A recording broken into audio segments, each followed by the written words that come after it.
Friday, September 10. This is the news on PBCJ. I'm Simone Absalom Gale. The new COVID-19 mu variant is in Jamaica. Health Minister Dr. Christopher Tufton confirmed its presence during a virtual COVID-19 conversation on Thursday. We confirmed, this is the Ministry of Health and Wellness, through tests that have been done, the presence of the mu variant in Jamaica. Some 26 of 90 samples tested and received today confirms it's the presence of this variant strain locally. The mu variant, which was identified first in Colombia, has been named a variant of interest by the World Health Organization. Scientists have warned that this new variant could be more transmissible than the Delta variant and could also be vaccine resistant. Jamaica's Chief Medical Officer, Dr. Jacqueline Bessessa-McKenzie, is warning that the strict containment measures could continue despite the reported improvements in the key indicators of the COVID-19 management. The matter was discussed at Thursday's virtual COVID-19 conversation held by the Health Ministry. For the past 3 weeks, Jamaica has been seeing Sundays, Mondays, and Tuesdays as no movement days and tighter curfew for the other 4 days. The restrictions are in place to stem the surge in new COVID-19 cases. Chief Medical Officer in the Health Ministry, Mrs. Jacqueline Bessessa-McKenzie, says Jamaica's current positivity rate is seeing a decrease. Daily positivity rate is 32.5%, and the positivity rate, the 7-day average, is 38.3%. So certainly it is going down. Dr. Bessessa-McKenzie says the reproductive rate has now dropped to around 1. Another good thing that we are seeing, apart from the positivity rate, is the reproductive rate. We would have seen that we would have gone almost as high as 1.5 with the reproductive rate. And what that means is that people were out there spreading. One person was spreading to several persons. We have imposed restrictions, and a lot of persons have taken on the personal responsibility to ensure that they restrain from behavior that will cause exposure and spread. And what we are seeing is that these measures would have resulted in a decrease in the reproductive rate. Now, it's still early days because we're just seeing the bend going down. And it means that we may have to continue with some of these restrictions that we have in place in order to keep that reproductive rate down and pretty much get it below 1. We want to get it back down to 0.7 and even below. 0.7 was where we were in July, and 0.3 was where we were at last year, July. So we want to get it back to down those levels. That would certainly indicate that the level of exposure in country is reduced, and that will certainly result in a reduction in our numbers. She also notes that 5.6% of the population has been vaccinated against COVID-19.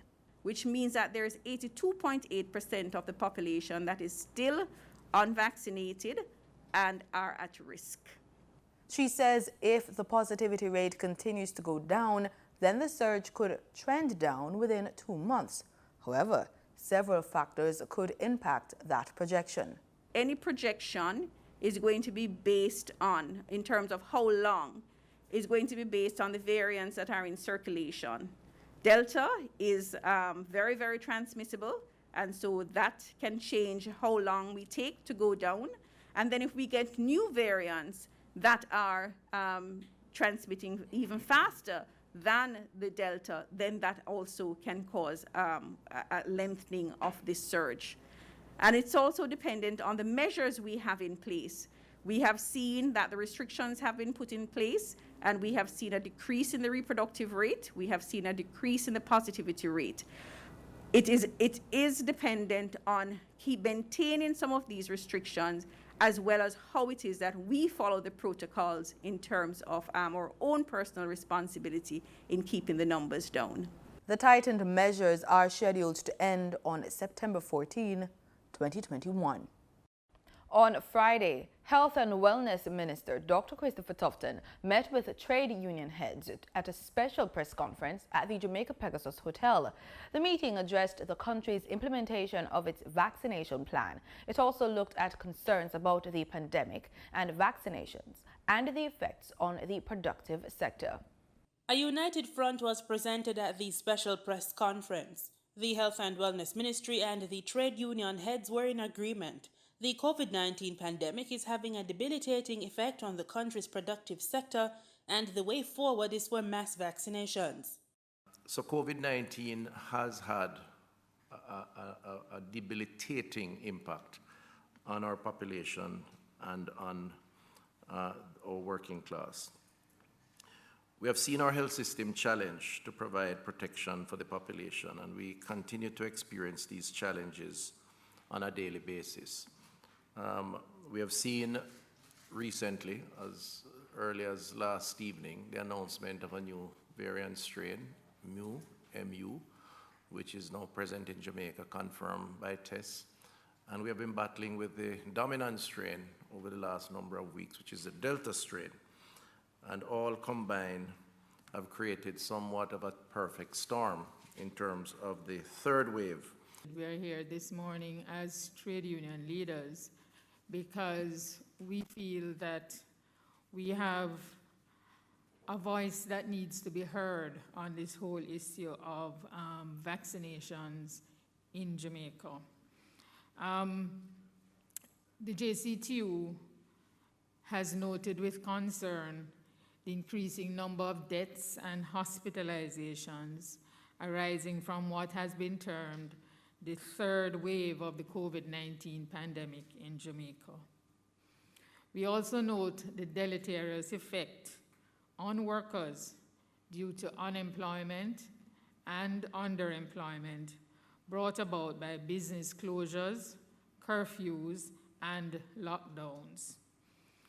We accept that vaccines are an important part of the measures to contain the spread of the virus and to limit hospitalizations. In trade union parlance, we want to say we are in solidarity with the Ministry of Health and Wellness and the government in their efforts to have the country vaccinated 80% by next year. Because in our business, we have noticed the impact, the adverse impact it is having on our labor force. As the minister mentioned, tens of thousands of workers are out of work. We have seen a significant drop in our GDP. Productivity is down. Companies at this moment are really reeling from the effect of absenteeism caused by the COVID virus and its resultant illnesses. A looming question is that of mandatory vaccinations for the workplace. Union heads had this to say. We wish to also make it clear that the JCTU does not support mandatory vaccinations at this time and is concerned about the apparent trend towards mandatory vaccination by some employers. In the end, both the government and the unions pledged continued partnership in the fight against the coronavirus pandemic. As of Thursday, September 9, an overall 74,645 Jamaicans have contracted the virus, with just over 49,000 persons recovered and 1,693 deaths. For the news on PBCJ, I'm Gabrielle Thompson. African swine flu has been reported in the region, and the Ministry of Agriculture and Fisheries is moving to revive its African swine flu education campaign, aimed at teaching livestock farmers about the disease. Speaking at a recent press conference, Portfolio Minister Floyd Green said people should be fully appraised of what they need to look out for and what they can do to ensure it doesn't enter Jamaica. African swine flu is not a threat to human health and cannot be transmitted from pigs to humans. There is no treatment or vaccine available for this disease, and the only way to stop it is to depopulate all affected or exposed swine herds. A national border security strategy policy has been approved by Cabinet. Permanent Secretary in the Ministry of National Security, Courtney Williams, says the policy lays out the country's response to emerging and existing vulnerabilities along our border. He was speaking at the ministry's Border Security and Strategy Retreat in Kingston this week. The policy will seek to enhance our borders through improving cross-sectoral cooperation among key stakeholders, inclusive of our regional and international partners. It will seek to enhance border intelligence gathering capabilities, data sharing, risk assessment, and the development of responsive security protocols. This policy also represents a key priority of the government to disrupt the drugs for guns trade as well as the food for guns trade, and to bolster our own capacity as a country to fight transnational organized crime and these criminal networks. Further, the policy seeks to provide a more cohesive approach to responding to risk to trade and commerce, the blue economy, and public health emergencies of international concern. We now get the daily market updates from Carol Francis at the business desk.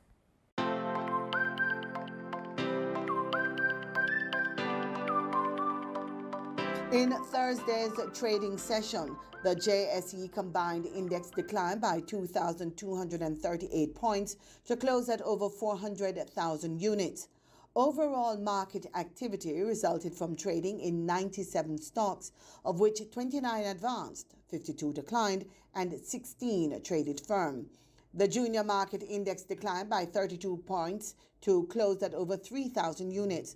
Stocks advanced for Access Financial Services Limited, AMG Packaging and Paper Company Limited, and Barita Investments Limited. Stocks declined for Blue Power Group Limited, Cargo Handlers Limited, and Caribbean Flavors and Fragrances Limited.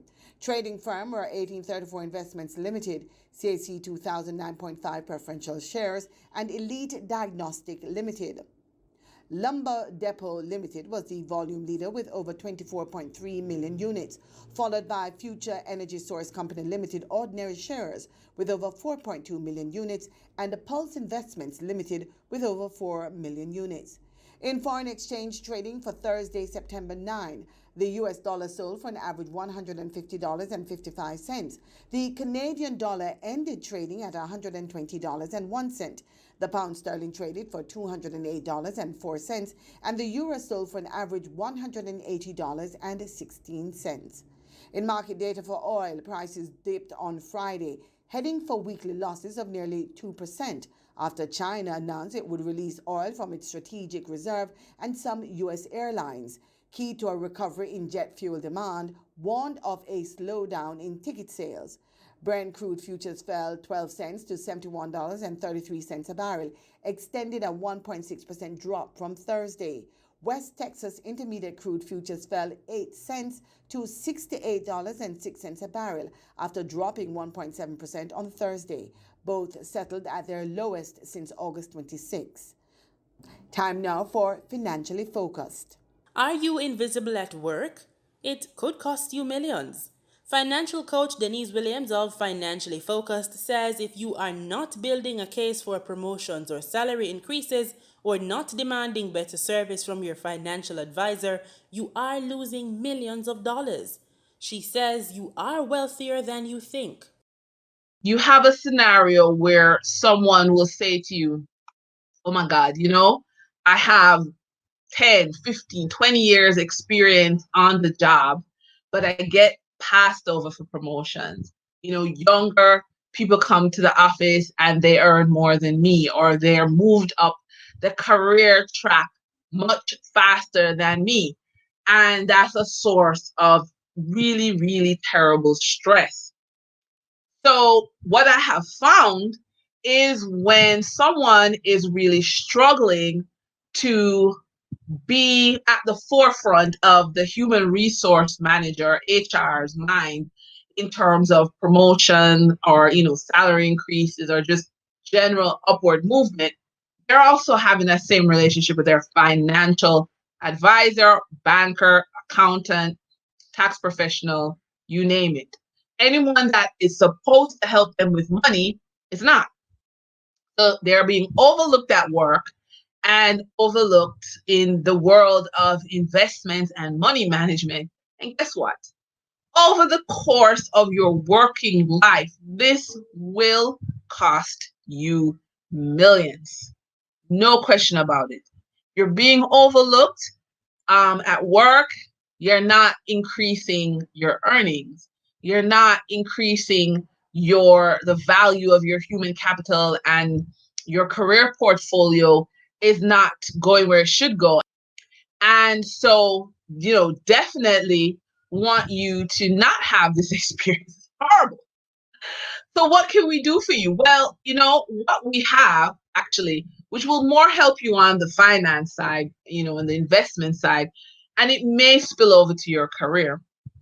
We have a free 21-day challenge to supercharge your investment returns. Because again, if you're being overlooked in your career, you're not getting the attention you deserve in your career. You're also probably not getting the attention you deserve from your banker or your financial advisor. We want to help you with that. So we have this free 21-day challenge. Just visit our website, www.financiallyfocusedmedia.com, and we can help you with this 21-day challenge to supercharge your investment returns. Now, let me declare upfront, I ain't talking about day trading or buying options or swing trading or any kind of financial engineering magic like that. No, what we're looking at are the steps you need to take to have a more wholesome, fulsome conversation with your financial professionals so that you stop leaving money on the table. We want you to be better, stronger, more able to negotiate what's yours. You invested your money. You put your money in this financial product. You deserve better. You should get a better return. Yeah, I think so. And in the 15 plus years that I've been in the financial world, I've just seen people pushed aside, and it's just wrong. So I want to help you to take 21 days and each day incrementally become better at how you engage with financial professionals. For more information on the development of your financial future, head on over to financiallyfocusedmedia.com or find Denise on YouTube at Financially Focused. And on that note, we close this extended edition of the Business Report Inside the News on PBCJ. I'm Gabrielle Thompson.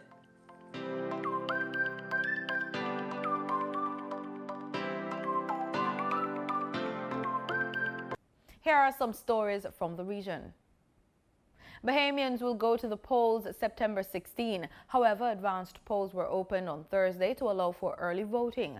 The exercise was marred in some instances by chaos and miscommunication. Julian Gray of Our News reports.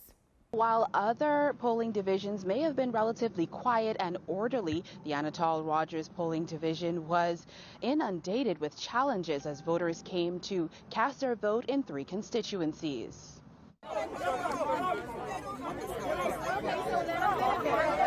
It was a kaleidoscope of red, yellow, green, and black as supporters of the various parties stood shoulder to shoulder at the gate of Anatole Rogers, confused as to how many representatives were to be let inside. One person, because of this COVID emergency dispensation that we're in, would be in from each party. And they all understood that, and then things started to move smoothly. When Chief Superintendent Hines quelled that problem, another one arose. Who would be the first in the gate to cast their ballot? The elderly and disabled were packed like sardines, and the pushing and shoving even caused one woman to hyperventilate.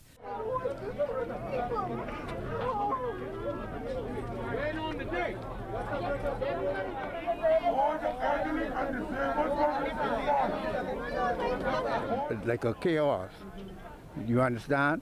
See, if they had the barricade and everybody be behind the barricade, this one would be pushing and shoving and this and that like that. There were only about a handful of officers to manage the crowd. Party supporters tried to assist in organizing voters, but to no avail. Vehicular traffic extended all the way to Cowpen Road. When the police commissioner came, he allowed everyone to go inside and line up in front of their polling division. Nora Cox, who was first on the line at 6:30 a.m., said she didn't get inside until after 9 a.m. The senior officer said they taking senior citizens and disabled. And I told him that I'm disabled, my son is needed to come in to help me, and they didn't let him in. And so you're probably going to have to bring him back. But I doubt he's going to vote. Presiding officer for Golden Gates, David Cates, says he was apologizing all morning for the over 2-hour wait, but COVID-19 has slowed their procedures. I'm apologizing to the crowd of people here for Golden Gates for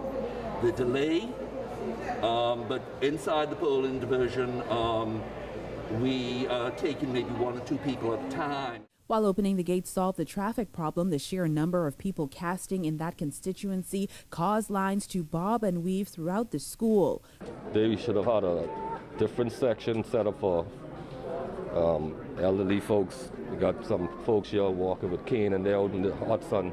This is different. And for the seniors, I thought, it would have been more organized and, the seniors would go in. But I'm disappointed. Now, with all of the challenges, Mr. Cates said that they were hoping for an on-time closure, and when we passed there just after 6 p.m., they were winding down. Reporting from the Parliamentary Registration Department, I'm Jillian Gray.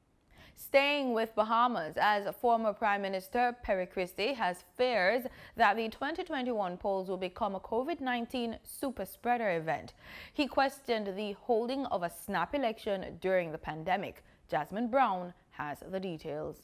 Well, the former Prime Minister was happy to say he cast his vote today. However, when it comes to holding a snap election in the middle of a pandemic, he says it's not exactly a good idea. Once the Prime Minister decided to use his constitutional powers to call an election in the middle of a pandemic, the logical conclusion would be that he's running the risk of a super spread campaign. In other words, all areas of the campaign would cause there to be an increase in the amount of people affected. Prime Minister Dr. Hubert Minnis called a snap election during the country's worst surge of COVID-19 cases, hospitalizations, and deaths. Put bluntly, Christie says Dr. Minnis is courting disaster. It is really a disastrous decision to do that. But under our Constitution, he has the right to call it when he thinks it's best for him. And he thought it was best for him. The people of the Bahamas, again, will respond, and the results will say whether or not they approve of what he's done. The former PLP leader made the comments moments after he cast his vote in the advanced poll at Gambia Primary School. He said despite the pandemic, Bahamians should get out and vote. PLP leader Philip Brave Davis also cast his vote at the Western New Providence School and encouraged Bahamians to exercise their constitutional right. Those who are registered to please come out and vote. Let us make up for those who are unable to and who wish to, but for the snap calling of the election. What I say to people who want to vote in the pandemic, just follow the COVID protocols. Wear your mask, sanitize your hands, and just stay safely distanced from other voters. Once you engage in that process, you have minimized your risk of being infected by COVID. For those who did cast their votes at Gambia Primary, like former Governor General Dame Marguerite Pinley, former PLP Cabinet Minister George Smith, current FNM St. Anne's MP Brent Simonet, and others, they say the COVID-19 protocols were in place. Do you feel safe voting in a pandemic? Yes, ma'am. Yes, I do. And I hope that everyone will come, all of those who have been vaccinated will come and make their acts for freedom. And I feel no problem, no difficulty whatsoever with sticking my finger in the inkwell or any COVID issues. I think the proper protocols were followed. I followed the advice of the professionals, the doctors. Now, as you can see, I interviewed people from both major political parties, and while they may be on different sides, they had one thing in common. They say everyone should stay safe at the polls. Over in Barbados, Prime Minister Mottley has hinted that the COVID-19 vaccine could be added to the number of vaccines that students would need to attend school. Her comments came during an address to the nation Thursday. We get more in this report from Barbados today. The COVID-19 vaccine could be added to the list of vaccines children will need to attend school in Barbados. That hint from Prime Minister Mottley came during a national address on Thursday, while the Prime Minister reiterated government's stance that it would not be mandating adults to take the vaccine. She said students were required by law to receive vaccinations before they were accepted into nursery, primary and secondary school. We have given this country the assurance that we will not mandate adults, but we equally have a system that has been in place for decades, even before I was born, with respect to the vaccination of children in schools. On the previous occasion that I spoke, I mentioned that we have a system that allows and requires all students, not allows, that requires all students to be vaccinated unless you have the exception that is triggered by 1, religious persuasion, and 2, medical condition. And the Ministries of Health and Education deal with those in a seamless way. The Prime Minister said even as government was targeting mid-October for a possible return to face-to-face classes, there needed to be a higher vaccination percentage among students. She said so far only 1 in every 5 children between the ages of 12 and 18 has been vaccinated. I want us as a country, please, to set the target that within the next 5 weeks, that to the middle of October, that we are capable of vaccinating as many of our students as possible. And why? Because those persons need to be able to get back into functional school. And there's so many parents who are already asking, but why can't we do it? We recognize that there are some schools, and the Ministry of Education will set out the criteria that might meet this target quicker than others. And who do we need to help us meet this target? We need the PTAs, we need the teachers, we need the parents, we need the class groups. And the parents in the class groups saying, our children want to go back to school, our children have been vaccinated, we want to get back there. And we need to do this with a target for the middle of October. We are currently using secondary schools to help us with tertiary isolation, but we expect that if we can boost our overall vaccine rate, and if we can do what I will talk to you shortly on, which is the introduction of a new framework for home quarantine and home isolation, then we will be able to get to that sense of new normalcy as fast as we can. A 5.2 magnitude earthquake rocked several Caribbean islands on Thursday night, but there were no immediate reports of damage or injuries. The Trinidad-based Seismic Research Center, SRC, of the St. Augustine campus of the University of the West Indies said the quake occurred about 8:43 p.m. local time and was at a depth of 10 kilometers. It was felt 79 kilometers northeast of Point Piet, the capital of French island Guadeloupe, 84 kilometers southeast of St. John's, the capital of Antigua and Barbuda, and 173 kilometers of the capital of Dominica. It said the latest quake followed one with a magnitude of 3.2 on September 6. In sports, we're on track with athletics. Jamaican sprint star Elaine Thompson-Herah closed out her historic season on Thursday with yet another record-breaking performance at the Wonder Diamond League final in Zurich. By doing so, she secured the 100-meter diamond. The 5-time Olympic gold medalist clocked a dominant 10.65 for her 9th sub-10.80 run of the year. Thompson-Herah not only won a diamond trophy, but also the top $30,000 prize and a wild card entry to the World Athletics Championships in Oregon 2022. And that's our package. Always thank you so much for watching PBCJ, the People's Station.